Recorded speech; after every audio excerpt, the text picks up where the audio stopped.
નમસ્કાર મિત્રો, GK with એમમાં હું અરવિંદ મકવાણા આપ સૌનું સ્વાગત કરું છું। મિત્રો, આજના વિડીયોમાં ખૂબ જ અગત્યનો ટોપિક ગુજરાતી સાહિત્યનો કે ગુજરાતી સાહિત્યકારોના જાણીતા નામ તે જોઈશું। જે પણ પરીક્ષામાં ગુજરાતી સાહિત્ય પૂછાય છે તેમાં વારંવાર પૂછાતો આ ટોપિક છે। ઘણા બધા પ્રશ્નો આમાંથી પૂછાયેલા છે, તો વ્યવસ્થિત વિડીયો જુઓ અને લાસ્ટમાં તમારી ટેસ્ટ પણ લેવામાં આવે છે। તો આ વિડીયોની અંદરથી ત્યાં પ્રશ્નો પૂછાય છે, તો વ્યવસ્થિત વિડીયો જોઈ અને લાસ્ટમાં ટેસ્ટ આપી તમે તમારું નોલેજ પણ વધારી શકો છો। આ ચેનલ ઉપર ઘણા બધા વિડીયો અવેલેબલ છે। ચેનલના નામ ઉપર ક્લિક કરી વિડીયોઝમાં જઈ તમે બધા વિડીયો જોઈ શકો છો। ચેનલ સબસ્ક્રાઈબ કરવાની બાકી હોય તો સબસ્ક્રાઈબ કરી લેજો। વિડીયોમાં આગળ વધીએ।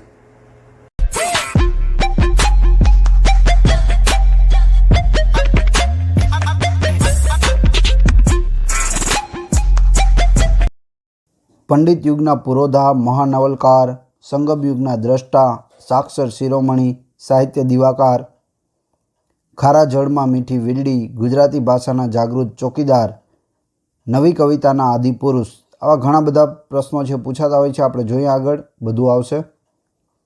હેમચંદ્રાચાર્ય, કલિકાલ સર્વજ્ઞ, નરસિંહ મહેતા, આદિકવિ, મીરાબાઈ, જન્મ જન્મની દાસી અને પ્રેમ દીવાની।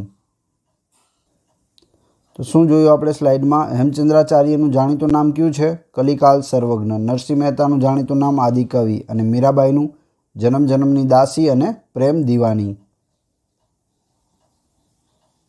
અખો, જ્ઞાનનો વડલો, અખાનું જાણીતું નામ છે જ્ઞાનનો વડલો। પ્રેમાનંદ, મહાકવિ, મહાકવિ તરીકે કોને ઓળખવામાં આવે છે? પ્રેમાનંદને ઓળખવામાં આવે છે। આ બધા પ્રશ્નો પૂછાયેલા છે। શામળ, પ્રથમ વાર્તાકાર, ગુજરાતી સાહિત્યમાં પ્રથમ વાર્તાકાર કોણ છે? શામળ છે। તો શું જોયું? અખો, જ્ઞાનનો વડલો, પ્રેમાનંદ, મહાકવિ, શામળ, પ્રથમ વાર્તાકાર। દયારામ, ભક્ત કવિ, જો આદિકવિ કહે તો નરસિંહ મહેતા, મહાકવિ કહે તો પ્રેમાનંદ અને ભક્ત કવિ કહે તો દયારામ। ત્રણેય યાદ રાખી લેજો। દલપતરામ, લોકહિત ચિંતક અને કવિશ્વર। નર્મદ, ગદ્યનો પિતા, યુગ વિધાયક સર્જક અને નવપ્રસ્થાનકાર। શું જોયું આપણે? દયારામના જાણીતું નામ છે ભક્ત કવિ, દલપતરામનું લોકહિત ચિંતક અને કવિશ્વર, નર્મદનું ગદ્યનો પિતા, યુગ વિધાયક સર્જક અને નવપ્રસ્થાનકાર। આગળ જોઈએ। ગોવર્ધનરામ ત્રિપાઠી, તો એના ઘણા બધા નામ છે। પંડિત યુગના પુરોધા, મહાનવલકાર, સંગમ યુગના દ્રષ્ટા, સાક્ષર શિરમોર। મણિલાલ નભુભાઈ દ્વિવેદી, અભેદ માર્ગના પ્રવાસી। તો ગોવર્ધનરામ ત્રિપાઠીના બધા યાદ રાખજો, પૂછાયેલા છે। પંડિત યુગના પુરોધા તરીકે કોને ઓળખવામાં આવે છે? ગોવર્ધનરામ ત્રિપાઠી। મહાનવલકાર, સરસ્વતીચંદ્ર તેમણે મહાનવલ લખેલી છે। ત્યારબાદ સંગમ યુગના દ્રષ્ટા અને સાક્ષર શિરમોર। મણિલાલ નભુભાઈ દ્વિવેદીનું નામ છે અભેદ માર્ગના પ્રવાસી। નરસિંહરાવ દિવેટિયા, સાહિત્ય દિવાકર, ખારા જળમાં મીઠી વીરડી, ગુજરાતી ભાષાના જાગૃત ચોકીદાર અને નવી કવિતાના આદિપુરુષ। આ બધા નામ છે તે નરસિંહરાવ દિવેટિયાના છે। ખાસ યાદ રાખજો, સાહિત્ય દિવાકાર, ખારા જળમાં મીઠી વીરડી, ગુજરાતી ભાષાના જાગૃત ચોકીદાર અને નવી કવિતાના આદિપુરુષ। આગળ જોઈએ। નંદશંકર તુળજાશંકર મહેતા, આદિ નવલકથાકાર અને સમર્થ કવિ। શું છે? આદિ નવલકથાકાર અને સમર્થ કવિ।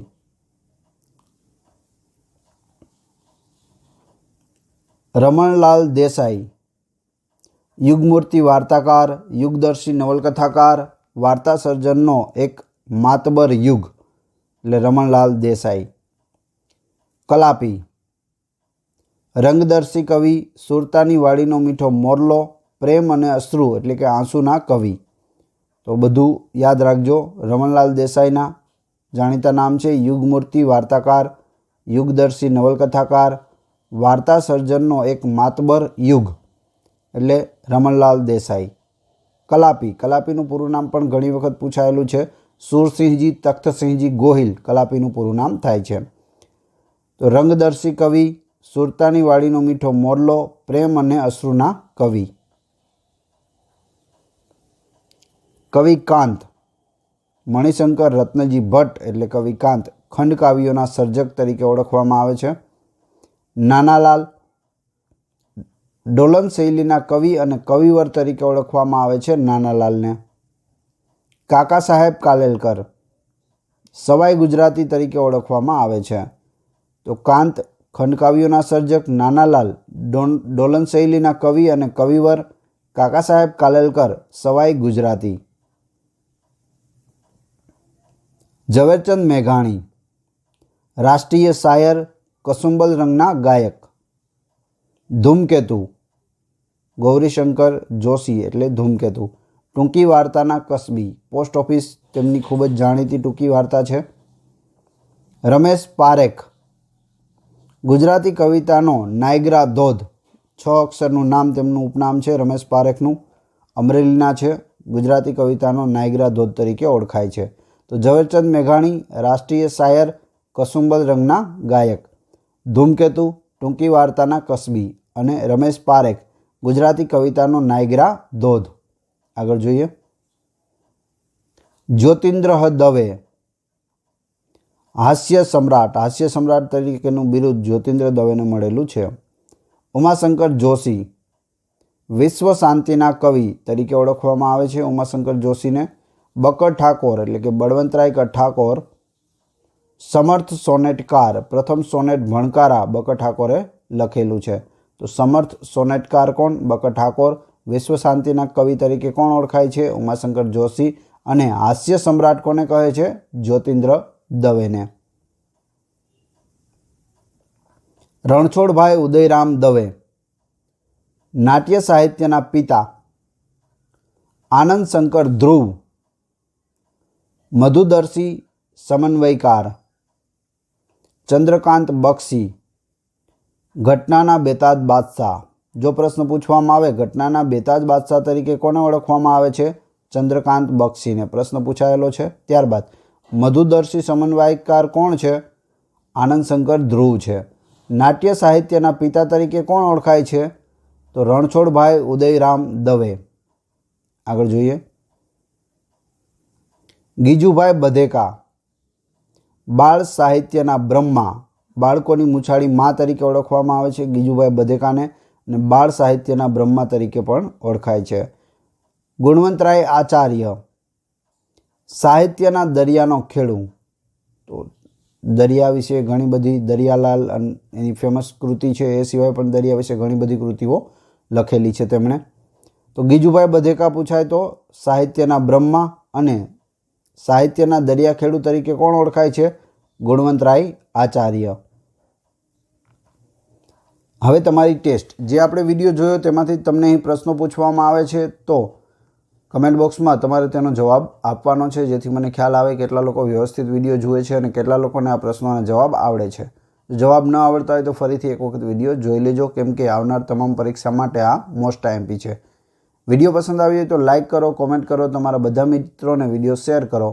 ચેનલ સબસ્ક્રાઈબ કરવાની બાકી હોય તો ચેનલને સબસ્ક્રાઈબ કરી લો અને બાજુમાં આપેલા બેલને પ્રેસ કરી દો, જેથી રોજે રોજ આપને નવા વિડીયો અને નવી માહિતી મળતી રહે.